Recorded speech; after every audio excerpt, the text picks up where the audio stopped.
Donc effectivement, je suis Céline Ayotte, je suis la chef du service biodiversité, parcs et territoires ruraux à la région Sud, Provence-Alpes-Côte d'Azur. Je vais vous parler du projet Nature for City Life, qui est un projet donc financé par l'Europe avec le programme LIFE, et vous dire comment ce projet a amené la région et beaucoup de ses services à se questionner sur la place notamment de la nature en ville. Ce projet Nature for City Life, il est né parce que nous, on s'est rendu compte, en étant plutôt un service qui s'occupe, on s'occupait jusqu'à présent de la gestion des espaces naturels de Provence-Alpes-Côte d'Azur, et une des compétences régionales sont les parcs naturels régionaux. Et lors du dernier changement de majorité au sein de notre assemblée délibérante, on s'est rendu compte qu'en fait on avait des élus très urbains, et que si on ne travaillait pas avec eux sur ces questions de nature en ville pour leur faire prendre conscience de toute l'utilité de la place de cette nature dans un contexte de changement global et d'adaptation au changement climatique, et bien ce qu'on pouvait mener nous sur les espaces naturels plutôt en territoires ruraux pouvait être, voilà, on était un peu la dernière roue du carrosse où on a vu nous des baisses de budget, etc. Et donc on voulait les amener à prendre conscience que nos sujets étaient importants, aussi bien en ville qu'en milieu plus rural. Donc on a réfléchi dans le cadre du programme LIFE de l'Europe. Alors, je ne sais pas si vous le connaissez un peu, mais il y a le LIFE espèces, où on peut mener des projets spécifiques sur certaines espèces. Par exemple, en région, on a eu le LIFE tortue d'Hermann, voilà, le vipère d'Orsini. Donc c'est vraiment lié à une espèce particulière. Et puis, lors de sa dernière programmation, l'Europe a ouvert le LIFE sur la notion d'adaptation au changement climatique. Et c'est dans cette thématique-là que nous, on est rentrés, que l'on a déposé notre projet. Et aussi, en amont même des projets d'aménagement urbain avec de la nature en ville, on était avant ça, c'est-à-dire comment on emmène nos décideurs, politiques et techniciens, parce que souvent c'est le binôme qu'il faut convaincre, comment on emmène les citoyens, comment on emmène les faiseurs de la ville à prendre en compte cette problématique et à renforcer la présence de la nature en ville, sachant que, pourquoi par exemple les citoyens? Parce qu'on a eu, enfin moi en travaillant un peu et en faisant des interventions auprès du grand public, j'avais déjà eu des remarques comme « Ah mais les mauvaises herbes, ah c'est sale, ah c'est... » voilà. Mais sauf que c'est quand même pour moi de la biodiversité. Donc comment on se rapproche sur ces notions-là. Donc le projet a été monté avec des partenaires et en premier lieu desquels les 3 métropoles de la région, Aix-Marseille-Provence, Toulon-Provence-Méditerranée et la métropole de Nice-Côte d'Azur, voilà, qui sont nos 3 piliers de collectivité, mais la ville de Marseille aussi en tant que telle, l'université d'Aix-Marseille, avec notamment le laboratoire, le LPED, qui est le laboratoire Population, Études et Développement, le Bureau des Guides, qui est une association qui a créé le GR 2013 lorsque Marseille a été capitale européenne de la culture, et Atmosud. Donc un projet de 3 700 000 € au niveau de l'Europe, avec 2 millions de fonds européens, sur une durée de 5 ans, donc il se clôture cette année, et je vous invite d'ores et déjà au séminaire de clôture le 15 juin à Nice. Alors on va un petit peu le prolonger, on va le prolonger jusqu'au 31 décembre, parce qu'il y a des actions qui ont pris du retard, notamment avec la crise sanitaire. Alors, ce que l'on voulait montrer à travers ce projet, c'était que nos espaces urbains avaient des capacités d'adaptation en utilisant la place de la nature face au changement climatique. Et donc, ça pouvait être des territoires résilients. Donc, un objectif stratégique, le fait de développer et de valoriser la nature en ville, pour renforcer aussi l'attractivité de ces territoires. Et 2 objectifs plus opérationnels, je l'ai déjà dit, mais voilà, informer, sensibiliser, former les différents publics et les acteurs sur les services rendus par la nature en ville et renforcer l'intégration de cette nature dans les projets d'aménagement urbain. Les publics cibles du projet, on avait ciblé 400 élus, les acteurs de la ville, qu'ils soient du secteur privé ou public, et des citoyens, des lycéens également. Alors, cinq grandes actions pour atteindre les objectifs. La mise en place d'un monitoring urbain. Donc, pour cela, on a travaillé notamment avec l'association Atmos Sud, qui a installé plus de 18 capteurs, tout simplement pour montrer que sous un arbre, il fait moins chaud que sans arbre. Mais tant qu'on n'a pas de chiffres et qu'on ne montre pas ça, voilà, c'était aussi montrer aussi la qualité de l'air autour de l'installation de nature. La notion d'itinérance, qui nous tient à cœur. Et là, on a travaillé donc avec le bureau des guides. Et puis, je vous montrerai quelques exemples après. La formation de ce qu'on a mis derrière le terme concepteur de la ville, mais au sens large. La mobilisation des citoyens et l'organisation de forums et de séminaires. Alors, sur le développement du monitoring urbain, je l'ai dit, donc des mesures pour la qualité de l'air avec 18 capteurs sur les 3 métropoles et des enquêtes socio-économiques sur les représentations et la notion de service rendu par la nature en ville et donc l'accompagnement de sociologues, de la mise en place d'enquêtes lorsqu'on faisait nos ateliers.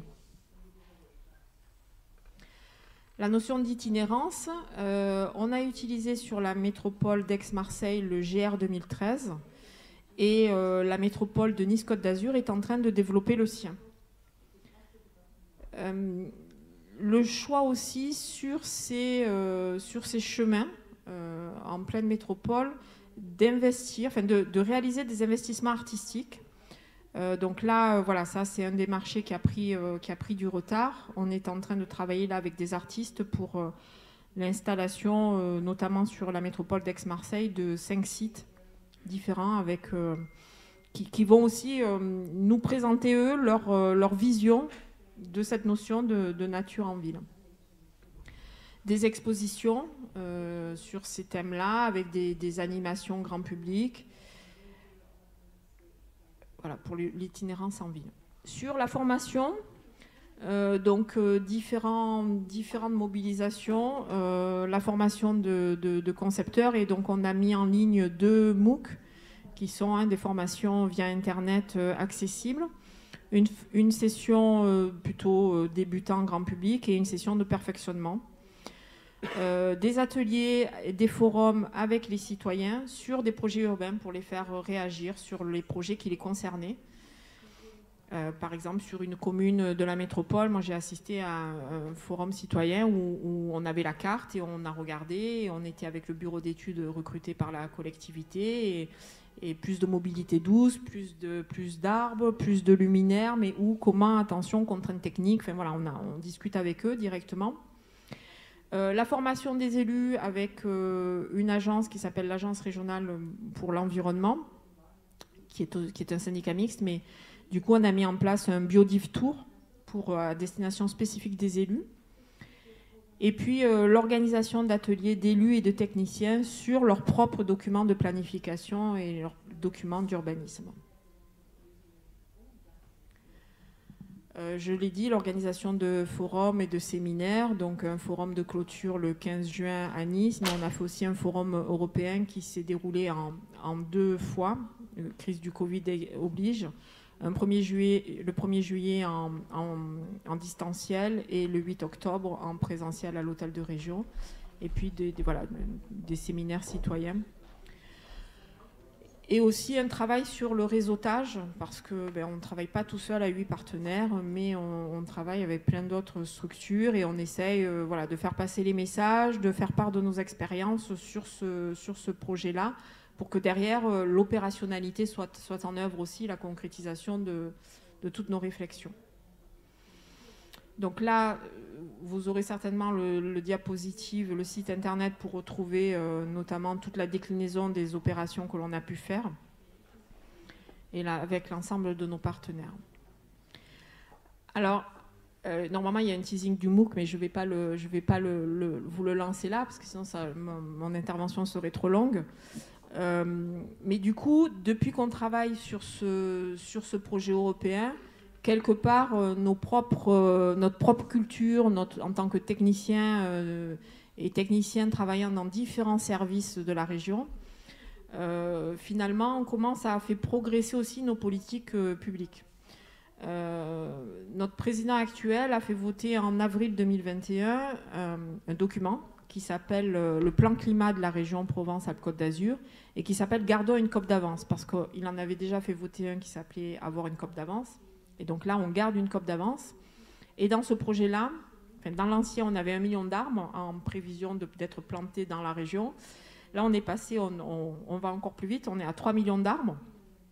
Et du coup, il y a plusieurs services de la région qui se sont mobilisés sur comment planter 3 millions d'arbres en région. Donc, il y a une thématique qui est portée par mon service qui est Nature ta ville et qui va, je vais le détailler après, donc je ne vais pas en dire plus. Il y a le service agriculture et forêt qui, lui, a un dispositif d'aide à la sylviculture et à des plantations en forêt. Avec la création d'un fonds Respire, alors ce fonds Respire, vous pourrez accéder aux informations, mais je ne vais pas le détailler. Il s'adresse plutôt à des propriétaires de forêt et c'est du mécénat derrière avec des entreprises privées. Et puis le service eau et risques naturels qui lui aussi a développé un dispositif pour planter plus d'arbres en bord de rivière. Alors si je détaille un petit peu plus le dispositif Nature ta ville, donc c'est notre objectif, nous, c'est d'encourager l'adaptation des villes de la région au changement climatique en augmentant significativement la présence des arbres, mais également des arbrisseaux, arbustes ou voire même arbres fruitiers. Et donc on a différentes typologies de bénéficiaires, mais ça voilà, pareil, je ne détaille pas. Et on vient aider différentes choses, à la fois le volet plantation, où directement on intervient auprès de par exemple, on a une commune qui veut planter 200 arbres, on va aider en fonction de la typologie des arbres qu'elle va choisir. On va aider donc à l'achat et à la plantation de ces arbres. Mais aussi maintenant, on a renforcé le dispositif avec un volet plus lié aux études préalables. On a travaillé sur une liste d'arbres au conseil. On ne peut pas imposer une liste d'arbres, nous, mais en tous les cas, on a travaillé notamment avec les 2 conservatoires botaniques nationaux que nous avons en région, sur une liste d'arbres et de faire en sorte que ces arbres soient plutôt endémiques, adaptés au climat méditerranéen ou alpin, et surtout, aujourd'hui, labellisés végétal local. Je ne sais pas si vous... Ouais, j'avance. Donc, pareil, je ne vais pas détailler les types d'actions éligibles à ce dispositif, mais là, vous les retrouvez. C'était juste vous faire comprendre le principe. Forcément, s'il y a des dépenses éligibles, il y en a qui sont inéligibles à des financements de la région. Et donc, deuxième service impliqué dans les dispositifs de plantation d'arbres, donc le service agriculture et forêt. Au niveau de la sylviculture, il va plutôt intervenir sur la régénération et l'amélioration de peuplements naturels qui ont des difficultés à se régénérer de manière autonome, notamment le mélèze, mais voilà, vous avez les autres essences citées. Donc là, on va aider les propriétaires forestiers à mener des travaux de sylviculture. Et on va aussi soutenir plus de plantations en forêt, où on a plutôt tendance là à travailler notamment avec l'Office national des forêts, où pareil, c'est l'achat des plants, la préparation du sol, les travaux nécessaires à planter. Alors on est dans plutôt des petites pousses là. Le troisième service impliqué dans la notion d'arbres, pour atteindre les 3 millions d'arbres, c'est la plantation d'arbres en bord de rivière, où là, pareil, on va accompagner des travaux de plantation sur les berges des cours d'eau et en bordure des zones humides connectées, et possibilité également d'aider les études préopérationnelles. Donc dépenses éligibles, dépenses inéligibles, ça vous pouvez le retrouver sur notre site internet où vous avez voilà, tous nos critères d'intervention. Donc, des critères de sélection dans le cadre de cet appel à projet. Voilà. Un calendrier, alors il est clôturé. Là, c'était un appel à projet, il est clôturé, mais il va être très certainement relancé. Donc voilà, si vous avez des collectivités intéressées et qui ont des cours d'eau, et qu'elles regardent sur le site internet de la région, il y a très certainement des dispositifs. Je conclurai là-dessus. Je vous ai montré là l'exemple de 3 services qui, du coup, sont rentrés dans une dynamique pour planter des arbres.